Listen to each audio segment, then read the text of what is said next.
Conexão Covid.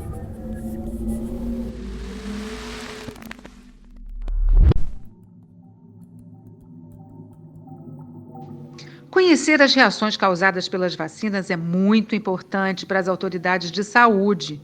Quer saber por quê? Quem vai nos contar é a professora e farmacêutica Patrícia Bonfim. Presta atenção. Bom, como eu disse anteriormente, as vacinas elas estão em fase 4. Como todo produto novo no mercado, como eu já disse, primeira coisa ele passa por essa fase 4, que é a distribuição em ampla população. Então, nesse sentido, agora que se conhece a vacina, está se conhecendo, na verdade, a vacina em ampla população, nas suas variabilidades raciais, nas pessoas, na genética, no ambiente em que cada um vive, agora a gente começa a ver realmente reações que não podem ter acontecido, pode não ter acontecido nos estudos.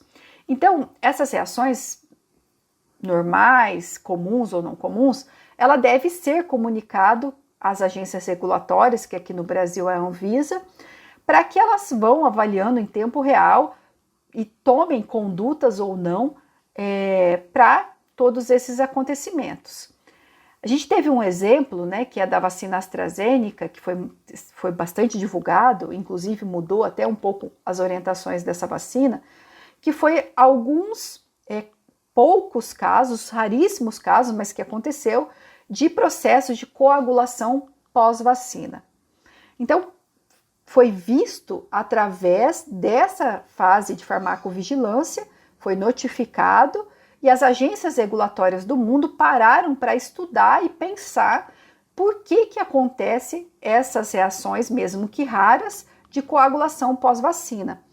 E existe uma hipótese que o adenovírus pode estimular um mecanismo muito raro de coagulação, não é um mecanismo comum, não é um mesmo mecanismo que causa a maioria dos casos de trombose. Então, há perguntas muito frequentes para mim, como por exemplo, assim, eu tive varizes, eu posso tomar AstraZeneca? Até o momento é sim, que ainda continua-se essa recomendação, não há uma contraindicação nesses casos. Mas é importante lembrar que esses casos são raríssimos. Quero reforçar que o mecanismo não é o mesmo para as tromboses comuns na comunidade e que isso só foi avaliado por conta dessa fase 4, a fase de farmacovigilância, que a gente notifica a Anvisa e as outras agências do mundo inteiro, e elas estão vigilantes sobre esses acontecimentos o tempo todo. Até hoje o que se sabe é que são raríssimos casos que acontecem. Então, muito mais casos de trombose, por exemplo, a gente tem na própria Covid.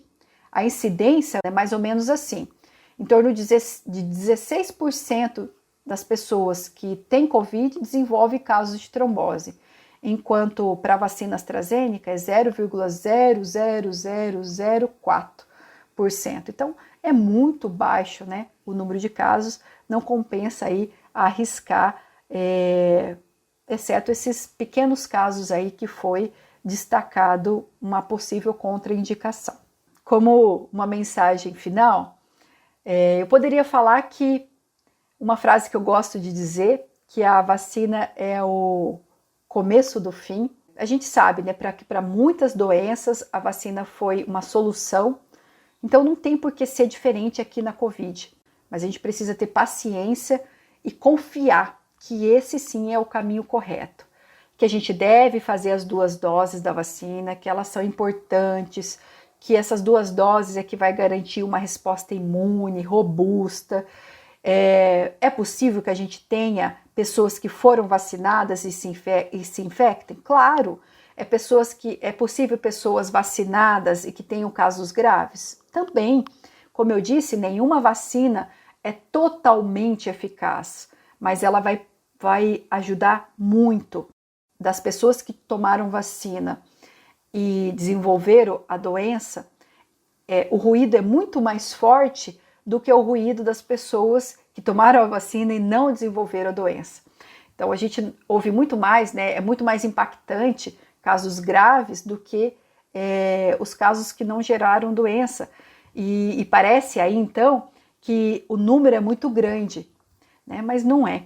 Se a gente observar a mortalidade das pessoas com mais de 60 anos aqui na nossa cidade, por exemplo, de Maringá, ela já tem uma queda expressiva, né, em relação a antes do início da vacinação.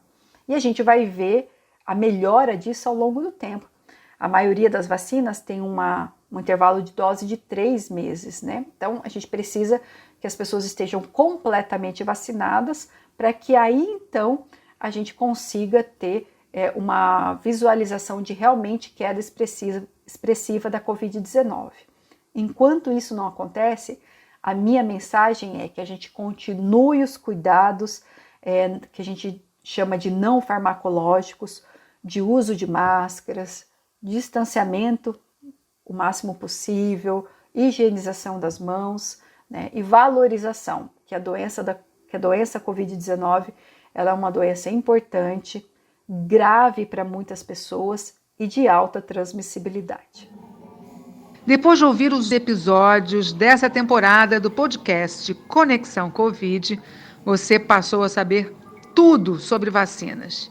Esperamos que você repasse essas informações e incentive as pessoas que conhecem a serem imunizadas contra a Covid-19 e outras doenças. Obrigada, professora Patrícia Bonfim, por nos guiar nessa jornada. Grande abraço, pessoal, e até a próxima temporada do podcast Conexão Covid. Conexão Covid, produção do projeto Conexão Ciência, uma parceria UEM e SET Paraná.